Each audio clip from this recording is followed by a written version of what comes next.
ఒక game changer కానీ సంక్రాంతికి వస్తున్నాం కానీ ఎక్కడ లేని బజ్ అంతా క్రియేట్ అయిపోయింది. ఒక డాక్ మహారాజ్ మాత్రం అనుకున్నంత బజ్ రాలేదనిపిస్తుంది. మరి దీని మీద మేకర్స్ కూడా ఇప్పుడు బాలకృష్ణ ఎలాగో పట్టించుకోవడం, సినిమా తీసాము వదిలేసామన్నట్టుంటాడు.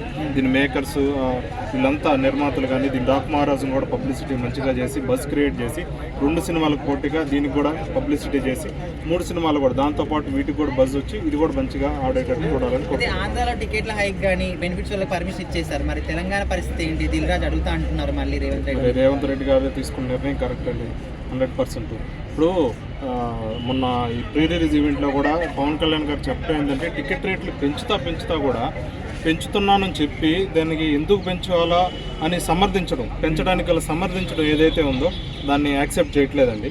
అంటే మేము పెంచుతున్నాం టికెట్ రేట్లు, ఎందుకు పెంచుతున్నాం అన్నాడు. బడ్జెట్లు పెరుగుతున్నాయి అన్నాడు. బడ్జెట్ అంటే ఏంది? నథింగ్ బట్ మీ రెమ్యునరేషనే కదా.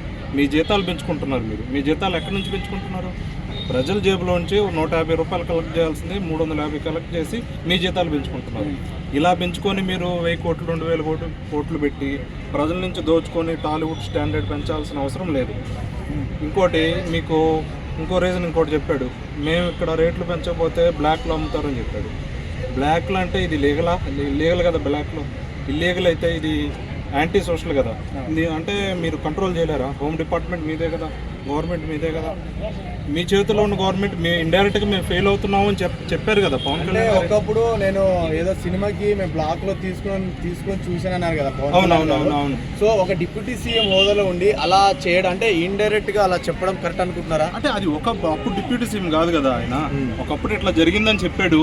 ఇప్పుడు అంటే ఇండైరెక్ట్గా ఆయన చెప్పడం ఏంది? ఇప్పుడు మేము కానీ ఇప్పుడు అమ్మకపోతే టికెట్ రేట్లు ఎక్కువ పెంచకపోతే దీన్ని ఇంకొకరు థర్డ్ పార్టీ వాళ్ళు బ్లాక్లో అమ్ముతారు, ఎక్కువ రేట్లు పెట్టుకుంటారు, దాని ద్వారా ఇండస్ట్రీకి ఏం రూపాయి రాదు అని చెప్పాడు. ఇండైరెక్ట్గా దాన్ని చెప్పండి బ్లాక్ మార్కెట్ని కంట్రోల్ మేము చేయలేకపోతున్నామని ఇండైరెక్ట్గా చెప్పినట్టే కదా. అంటే హోమ్ డిపార్ట్మెంట్ ఫెయిల్ అవుతాము అని ఇండైరెక్ట్గా చెప్పినట్టే కదా. అది కరెక్ట్ సంకేతం కాదు. మీరు పెంచడానికి గల రీజన్ అయితే కరెక్ట్ రీజన్ అనేది పవన్ కళ్యాణ్ దగ్గర నుంచి మేము ఎక్స్పెక్ట్ చేయలేదు. ఇటువంటి రీజన్ అయితే ఎక్స్పెక్ట్ చేయలేదు. ఎన్ని సిల్లీ రీజన్స్. పెంచుకోండి, దీన్ని సమర్థించాడు చూడు, అదైతే నచ్చలేదు. పెంచుకోండి, ప్రజలు విమర్శించే వాళ్ళు విమర్శిస్తారు, కానీ మీరు పెంచడానికి గల రీజన్ పెట్టి మీరు దీన్ని సమర్థించడం అనేది కరెక్ట్ కాదు. ఈ విషయంలో మాత్రం రేవంత్ రెడ్డిని అభినందించాల్సిన